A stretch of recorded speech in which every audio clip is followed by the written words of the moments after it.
Hello everyone! Quick favor before we begin. If you like the story, please consider giving it a thumbs up and subscribing. It really helps the channel grow.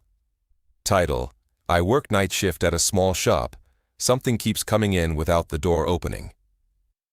It was a fuel station and convenience store on Route 93 in southern Nevada, about 40 miles north of Las Vegas, and a solid 12 miles from the nearest town, which was Alamo. Population somewhere around 1,000, depending on who'd moved their trailer that month. The shop was called Kelly's, though no one named Kelly had owned it in over a decade. The current owner was a man named Pramod, who lived in Henderson, which is a suburb of Vegas, and who I'd met exactly once during my hiring interview, which took place over the phone. He told me the pay was $15.50 an hour, that the night shift ran from 10 p.m. to 6 a.m., and that most nights I would sell between 0 and 4 items. He said this like it was a selling point. Easiest money you'll ever make, he said. I took the job because I'd moved out to Nevada 8 months earlier to be closer to my son, who lived with his mother in Mesquite, and because the apartment I could afford in Alamo cost $600 a month and required proof of employment. I'd been doing gig work, driving, deliveries, some freelance electrical estimating, and none of it counted as a real job on a lease application. So I took the position at Kelly's, and I started in early June, which in that part of the desert means the air at 10 p.m. is still over 100 degrees, and the sky is so clear you can see the Milky Way like a scar. I need to describe the space so you understand the geometry of what happened later. The shop was a single-story cinder-block building with a flat roof, painted beige at some point in the past, and now mostly the color of dust. The front was all glass. 2 large plate windows flanking a single glass door that opened inward and had a mechanical chime, a little metal arm that struck a bell when the door swung past 30 degrees. Not electronic, mechanical. You could feel the vibration of it in the counter if you were leaning on it, which I usually was. Behind the counter was a back wall with a doorway. No door, just a frame that led to a stockroom, and beyond that a rear exit that opened onto a concrete pad where the delivery trucks would back up. That rear door was steel, heavy, dead-bolted from the inside, and I never once opened it during my shifts. There was no reason to. The fuel pumps were out front, 4 of them under a canopy with fluorescent lighting that buzzed at a frequency I came to know like a second pulse. Beyond the canopy in every direction was desert. Flat, open, creosote and sand. The mountains just shapes against the stars. You could see headlights approaching on the highway from 5 or 6 miles away. You could watch a car arrive for a full 4 minutes before it pulled in. And most of the time, they didn't pull in. They just passed. 2 white lights growing, shifting, becoming red lights shrinking, and then nothing again. That openness mattered. I want you to understand there was nowhere for anything to hide. The land around that shop was as bare as a table. If something was out there, you'd see it. If something approached, you'd watch it come. That's what made the whole thing so hard to dismiss, and it's what eventually made me act instead of just sitting there trying to explain it away. The first 3 weeks were exactly what Pramod described. I'd show up at 10, relieve the evening guy. A kid named Carlos, who never said more than "it's all good" before leaving. And then I'd sit. I'd read. I stocked shelves for something to do, though the shelves didn't really need stocking. I'd walk outside and stand under the canopy and smoke and watch the stars and feel the heat radiating off the concrete. Once or twice a night someone would pull in for gas, or a trucker would come in for coffee and a bag of sunflower seeds, and I'd ring them up and say goodnight and go back to my book. Around 3 a.m., the temperature would finally break below 90, and I'd feel something in my chest loosen, and by 5 the sky would start to lighten in the east, and I'd feel like I'd accomplished something, though I couldn't tell you what. It was the last week of June when I noticed the first thing. I want to be precise about this because precision is the only currency I have left. I was behind the counter at around 1:40 in the morning. No cars for over an hour. I was reading a paperback. An old Le Carre, I think, one of the Smiley novels, and I heard the chime. The little bell above the door, that clear, bright ting, and the slight vibration through the counter surface under my forearms. I looked up. The door was closed. No one was in the shop. I leaned to check the angles. I could see every aisle from the counter, 4 short rows of shelving, all the way to the plate glass windows, and through them to the pumps and the highway and the empty desert beyond. Nothing. No one. I got up and checked the door. It was closed firm. I pushed it open, heard the chime, let it close, heard nothing. The chime only rang on the inward swing, when the arm caught. I pushed it open again from outside, heard the chime, closed it, silence. The mechanism was simple and consistent. I went back to my book and decided the thing had settled in the heat and made a sound. Metal does that. I'd spent enough years working around electrical infrastructure to know that thermal expansion can make all kinds of noises. It was a reasonable explanation. I wrote it down in the shift log. 1:42 a.m., chime sounded, no entry, possible thermal. Because Pramod had asked us to log anything unusual, and because I'm the kind of person who writes things down. That habit, I think, is what kept me sane, and also what eventually drove me to do what I did.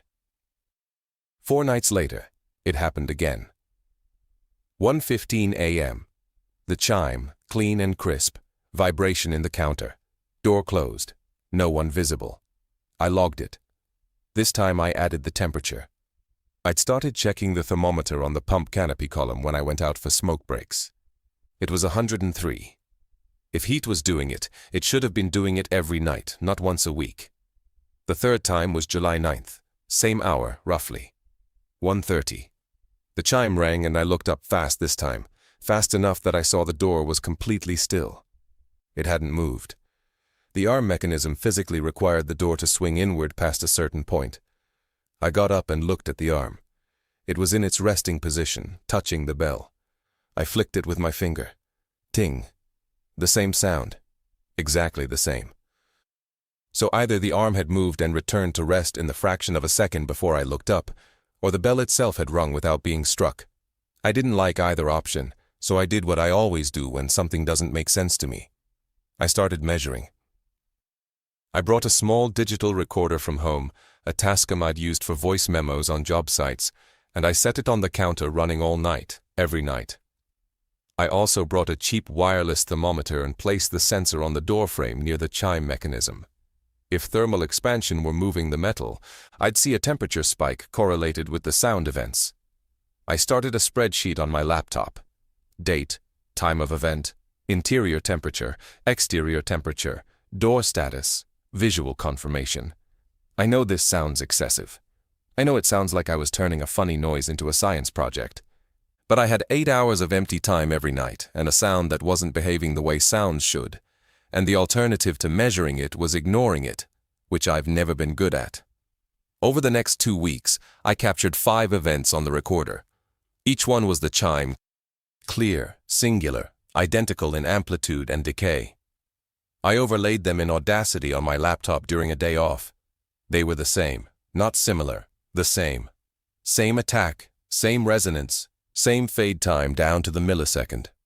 When I flicked the arm by hand and recorded that, it varied slightly each time. Different force, different angle, tiny differences in the waveform. But the 5 mystery chimes were identical to each other in a way that a physically struck bell should not be able to produce. A bell rung by a mechanical arm will always have micro-variations. These had none. I need to pause here and tell you what I was feeling, because it's relevant to what I did later. I was not frightened. I was agitated. There's a difference. Fear makes you retreat. Agitation makes you push forward. I had a problem that didn't conform to the physical explanations available to me, and that made me want to solve it with an intensity that I recognize now was disproportionate. My therapist. I started seeing one in Mesquite. On the weekends I had my son. Would probably say I was displacing. That the thing I really couldn't solve was the custody situation. The fact that my ex had primary and I had every other weekend. The fact that my son was 7 and growing up in a house with a man I didn't trust. And the legal system was moving at the speed of silt. She'd probably say I latched onto the chime problem because it was something I could investigate, something I could act on. She'd be right. But being right about the psychology doesn't make the data wrong. July 22nd. I'm reviewing the footage. I'd added a camera by this point, a battery-operated trail cam from Walmart, aimed at the door, and I see something that changes the nature of the problem entirely. At 1:19 a.m., the chime sounds on the audio. On the video, the door doesn't move, but the trail cam, which shoots at a low frame rate, maybe 2 frames per second, shows something I almost missed. In the frame immediately before the chime, the ambient light level inside the shop is slightly different than in the frame immediately after.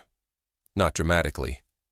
I'm talking about a shift you'd only catch if you were toggling between the 2 frames side by side on a screen. The frame before is marginally brighter near the back of the shop by the stockroom doorway.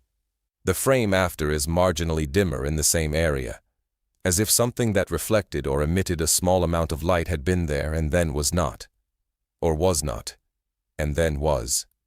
I want to be careful here. I'm not telling you I saw a figure, I didn't. I'm telling you the light distribution in the shop changed between 2 frames that were half a second apart, in a way that correlated with the chime, and the only light sources were the overhead fluorescents and the canopy lights outside the windows. Neither of those flickered. I checked. I always checked. This is where I made my first real choice. I could have reported it to Pramod and let him call an electrician or a pest control company or whatever he wanted. I could have quit. I could have talked to Carlos and asked if he'd noticed anything on the evening shifts. I did none of those things. Instead, on the night of July 25th, I turned off the overhead fluorescents inside the shop at 12:45 a.m. and sat behind the counter in near darkness with only the glow from the pump canopy filtering through the front windows. I want you to understand what that desert looks like through plate glass at 1 in the morning with no interior lights. The canopy makes a rectangle of harsh white blue on the forecourt. Beyond it, the darkness is total for the first 100 yards, and then the stars begin, and the land is just barely there, a suggestion of flatness extending to the mountains. Inside the shop, with the fluorescents off, you can see the aisle edges, the shapes of shelving, the glint of cans and bottles. Your eyes adjust. It takes about 15 minutes before you're fully adapted, and then you can see quite well, the way people could always see before electric light made us forget. I sat there for 40 minutes. My recorder was running. The trail cam was running. I was breathing quietly and watching the space between the stockroom doorway and the nearest aisle. At 1:21, the chime rang. And this time, because the fluorescents weren't flattening everything into the same dead wash, I saw the light change. It was in the back of the shop, near the stockroom doorway. And it was not a figure, not a shape, not anything with edges. It was more like a... And I've thought about this for a long time, so let me say it as carefully as I can. It was like the air in that area briefly had a different density, as if you were looking at the room through a pane of glass and one section of the glass was very slightly thicker than the rest, bending the light from the canopy just enough to register.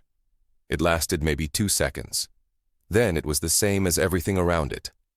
I didn't move. I didn't feel afraid.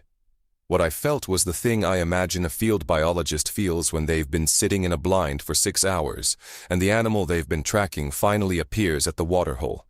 Not fear. Recognition. The validation that the data was pointing at something real. I turned the fluorescents back on at 2 a.m. and sat until the end of my shift and drove home and slept and dreamed about my son, the way I always dreamed about my son. Mundane dreams, pushing him on a swing, helping him with his shoes. The ordinary things I didn't get to do enough of. Over the next 3 weeks, I refined my method. I kept the lights off from 12:30 to 2:30 every shift. I repositioned the trail cam to point at the stockroom doorway. I added a second audio recorder near the back wall. I bought a laser thermometer and took readings of the back wall, the doorway frame, and the air at chest height in the stockroom entrance before and after each event. The temperature data was interesting. In the 5 minutes following a chime event, the air temperature in the stockroom doorway dropped between 1.2 and 1.8 degrees Fahrenheit relative to the rest of the shop. Not much, but consistent, repeatable, real. I was building a data set. I had 17 events logged by mid-August, all between 12:50 and 1:40 a.m., all accompanied by the identical chime waveform, all correlated with the light density shift and the temperature drop. No event occurred when a customer was in the shop. No event occurred when I was in the stockroom or near the back doorway. Whatever it was, it came when the shop was occupied only by me, and only from the direction of the stockroom, and only during a specific 90-minute window. And it was getting closer to the front of the shop. This wasn't a feeling. I measured it. In the early events, the light distortion was exclusively in the stockroom doorway. By event number 10, it was visible in the first 3 feet of the shop floor past the doorway. By event 14, it was halfway down the nearest aisle. It was advancing on average at about 18 inches per event. I plotted it on a diagram of the shop floor. At that rate, it would reach the counter in approximately 8 more events. This is where I need to tell you about the second thing, the thing I haven't mentioned yet because I wanted you to have the data first. Starting around event number 6, I began to feel something in the minutes after the chime. Not dread, not cold, not any of the things you'd expect me to say. It was more like a tension. The feeling you get when someone in a room is looking at you and you haven't turned to confirm it yet. That premonition of being regarded. Except it wasn't coming from a direction. It was ambient, like humidity. It was simply there, in the whole volume of the shop, and it faded over maybe 10 minutes. By event 12, I started to notice that during that period of attention, my thinking changed. Not confused, not impaired, clarified. I would be sitting there in the wake of the chime and the light shift and the temperature drop, and my thoughts would become extremely ordered. Problems I'd been chewing on. How to phrase a motion for my custody lawyer, whether to replace the brake pads on my truck or pay for my son's swim lessons. How to talk to my ex about the man in her house without starting a fight. These problems would suddenly arrange themselves with a logic and priority that felt almost external. As if someone very calm and very organized was looking at my thoughts from above and gently sorting them. I know how that sounds. I knew how it sounded then too. I told my therapist. Partially, obliquely, without mentioning anything supernatural. I said I'd been having moments of unusual clarity at work and asked if that was a symptom of anything. She said it sounded like flow state. I didn't argue. But here's the thing. The clarity worked.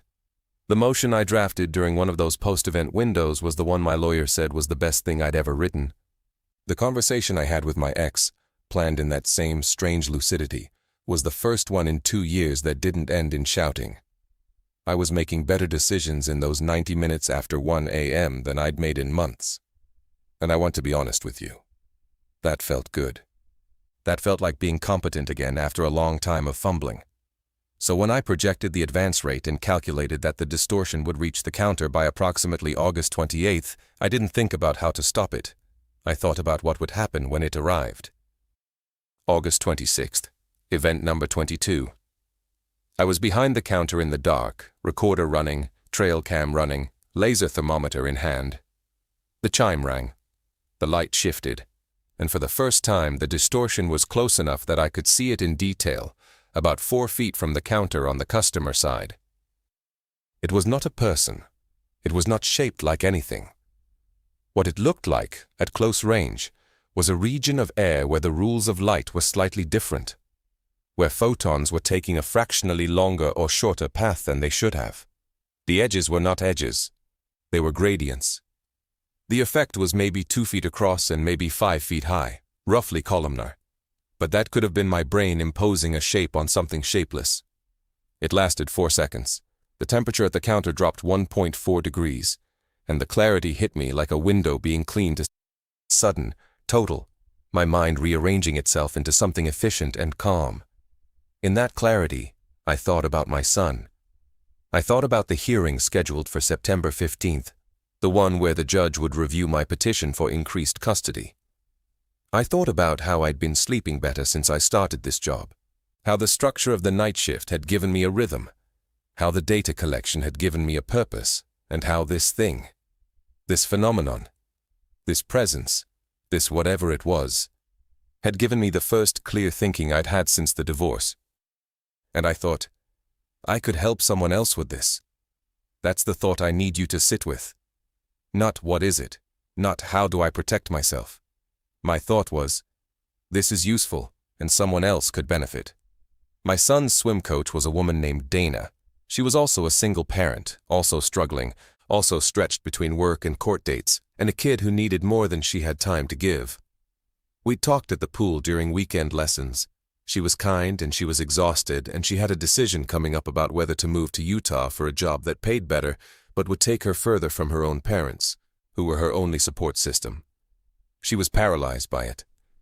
She told me once, sitting on the metal bleachers while our kids splashed, that she hadn't made a clear decision about anything in 3 years. Everything felt like guessing. On the night of August 28th, I invited Dana to the shop. I told her I worked alone, that it was quiet, that I had good coffee, that she could bring her laptop and work on her applications if she wanted company. It was all true. None of it was the reason. The reason was that the distortion would reach the counter that night, and I wanted to see if the clarity extended to someone else. She came at midnight. She brought her laptop and a folder of paperwork, and she sat on the stool I'd set up on the customer side of the counter. We talked for a while. She told me about the Utah job, the salary, the cost of living, her parents' health, her daughter's school. I listened. At 12:50, I said I was going to turn off the overhead lights because they gave me headaches, and she laughed and said she didn't mind. At 1:18, the chime rang. Dana looked up. Was that the door? Sometimes it does that, I said. The heat. She went back to her paperwork, and then, over the next few minutes, I watched her posture change. She sat up straighter. Her pen moved faster. She flipped between pages with a kind of purpose I hadn't seen in her before. At 1:32, she looked up at me and said, I'm not taking the Utah job. Okay, I said. I just decided right now. It's not right for Lily. My parents can't travel and Lily needs them. The money isn't worth it. I've been going back and forth for 4 months and it's obvious. It's completely obvious. Why couldn't I see it before? Her eyes were bright, not afraid, not confused, clear. She left at 2 with a plan written out on a legal pad. Stay. Apply for a supervisory position at her current company. Ask her parents to help with after-school care 2 days a week. Start Lily in the Saturday art program she'd been wanting. It was specific and realistic, and she was smiling when she drove away. I stood under the canopy and watched her tail lights disappear down 93, and I felt something I hadn't felt in a very long time, which was the sense that I had done something good for someone, that I had helped, that whatever was coming into the shop had helped, through me, and that this was a thing I could do again. Over the next 2 weeks, I invited 3 more people. A retired rancher from Alamo named Bill, who couldn't decide whether to sell his land to a solar company or hold it for his grandchildren. A young woman named Keisha who worked at the diner in Caliente and was trying to decide whether to leave a relationship she knew was bad. A long-haul trucker named Garrett who stopped for fuel and stayed because I asked him if he wanted coffee, and he said he hadn't talked to anyone in 2 days. I didn't tell any of them what I was doing. I just made sure they were near the counter between 12:50 and 1:40. I turned off the lights. The chime came. The clarity came. And each of them, within 20 or 30 minutes, reached a decision they'd been unable to reach on their own. Bill called the solar company the next morning. Keisha packed a bag. Garrett called his wife for the first time in a month. They all thanked me. They all said something like, I don't know what it is about this place, but I feel like I can think here. And I accepted their thanks and felt good about it. I felt so good about it that I almost didn't notice what the data was telling me. Event frequency was increasing. In June, it had been once a week. By late August, it was every other night. By the second week of September, it was every night. And the chime was sounding not once, but 2 or 3 times per session. The distortion was no longer retreating fully between events. During one shift, I could see it. That faint, columnar difference in light. For nearly 40 consecutive minutes. And the temperature drop was spreading. It was no longer localized to the stockroom doorway or even the counter area. The entire shop was running 2 degrees cooler than it should have been, all night, starting the moment I arrived.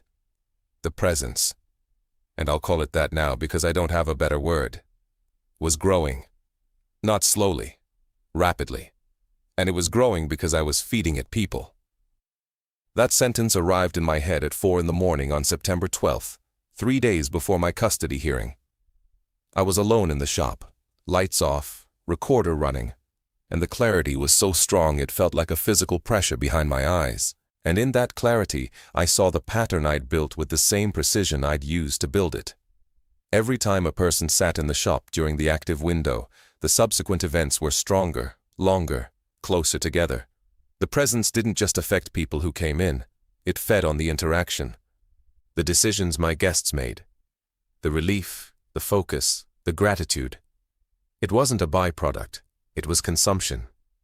The thing in the back of my shop was eating something that happened when a confused person became a certain one. The moment of resolution, the click of a decision locking into place. That was the meal. And I was the one setting the table. I sat with this for a long time. The canopy lights buzzed. The desert was enormous and empty outside the glass. My spreadsheet was open on the laptop and every cell in it confirmed what I already knew. Then I thought about September 15th, my custody hearing. The most important decision point of my life, maybe of my son's life. The judge would look at my petition, my evidence, my character, and decide whether a 7-year-old boy would spend more of his life with his father. And I imagined sitting in that shop on the night of the 14th, the last night before the hearing, with the lights off and the chime ringing and the clarity descending. And I knew, with the same clean certainty the presence had taught me to feel, that if I sat there and let it happen, I would walk into that courtroom sharper, calmer, and more persuasive than I had any right to be. That I would win. But I also knew that the presence would be stronger afterward. That my relief, my resolution, my certain joy at gaining more time with my son would be the biggest meal it had ever had. And that whatever it did with that energy, whatever the next phase of its growth looked like, I would have been the one who delivered it. On the night of September 13th, I drove to the shop at 10 p.m. as usual. I relieved Carlos. He said, "It's all good," and left. I stood behind the counter and looked at my equipment. The recorders, the trail cam, the thermometers, the laptop with its 17 columns of data. And I started packing it into boxes. At 12:51, the chime rang. I was in the stockroom, loading the last of my gear into a milk crate. The sound was louder than it had ever been. Not the faint ting of a metal arm on a bell. A clear, resonant tone, almost musical, almost like a voice. The temperature in the stockroom dropped so fast I could see my breath. And the clarity came for me anyway, without me sitting at the counter, without me waiting for it. It was in the stockroom, and it was vast, and it showed me, with perfect, unflinching logic, that I was making a mistake. That leaving was irrational, that the hearing would go better with its help, that my son needed me at my best, that Donna and Bill and Keisha and Garrett had all been helped, genuinely helped, and that whatever the presence took in return was abstract and harmless, and nothing compared to the concrete good it enabled. The argument was impeccable. I couldn't find a flaw in it. I still can't. I picked up the milk crate and walked out the back door into the desert. The night was cool, September finally, and the stars were everything. I put the crate in my truck. I went back inside and walked through the stockroom and into the shop, and the air was thick with that different density. The whole room now, not a column but a volume, and the bell above the door was ringing softly, continuously, a sustained tone that the mechanism could not physically produce. I took my keys and my jacket, and I walked out the front door. The chime rang behind me. I got in my truck. I drove south on 93 toward Alamo. I called Pramod in the morning and quit. He said okay and asked if I'd mail back the key. I said I would. The custody hearing on the 15th went. Fine. Not brilliantly, not with supernatural clarity. My lawyer was prepared, my evidence was adequate. The judge gave me 1 additional weekend per month and said we'd revisit in 6 months. My ex's attorney argued well. The man I didn't trust sat in the gallery looking reasonable. My son drew pictures in the hallway with a court volunteer, and when I came out he showed me a crayon drawing of a truck that looked like mine, and I held him and breathed into his hair and felt nothing clear at all. Just love, which is the most confused and ungovernable emotion there is. I mailed the key back to Pramod in a padded envelope. I didn't include a note. What I think about now, in the months since, is not the presence. It's Dana. It's Bill. It's Keisha and Garrett. I think about the decisions they made in that shop, under that influence, and I wonder whether those decisions were really theirs. They felt like breakthroughs. They looked like clarity. But I had the data. I knew the mechanism wasn't passive. Something was in the room with them, and it was hungry, and the resolution they felt. That clean, beautiful, decisive click was the sound of something feeding. Dana didn't take the Utah job. Was that right for her? I don't know. I chose it for her by putting her in that room at that hour. I chose it for all of them. I told myself I was helping because the outcomes looked like help. And I wanted to believe that because I wanted to feel competent and useful and good, and the presence let me feel all those things because my feeling them served its purpose. I drive past the shop sometimes, on my way to Mesquite. The lights are on. Someone else works the night shift now. I don't know who. I don't stop. But once, around 1:15 in the morning, I slowed down on the highway and looked across the dark forecourt, and I could see through the plate glass windows that the overhead fluorescents were off.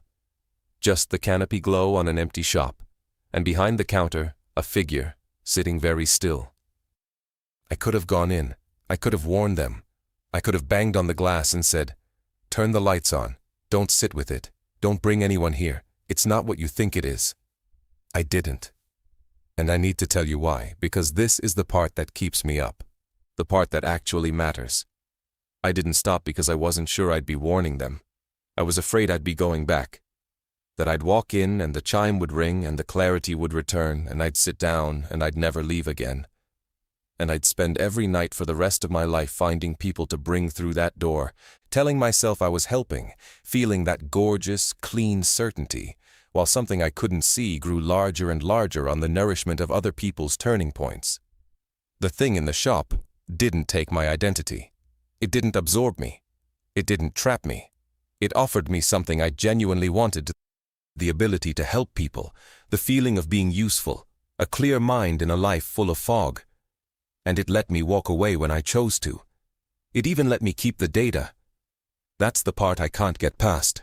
It let me go, which means it didn't need me, which means there have been others before me, and there will be others after, and each of them will feel the way I felt. Grateful, purposeful, clear. And each of them will bring their friends, their family, their lost and struggling neighbors, and the bell will ring and the air will shift and the decisions will be made. Good decisions. Clean decisions. Decisions that look, from every angle, like the right call. And something in the back of a cinderblock shop on Route 93 will keep getting whatever it is it gets. I see my son every other weekend and one extra now. We go to the pool. We get ice cream. He's learning to read and he sounds out words with this furious concentration that makes my chest hurt. Last Saturday he asked me what I do at night and I told him I sleep, which is mostly true now. I left the night shift. I do estimating work from home. I sleep from 11 to 7 mostly.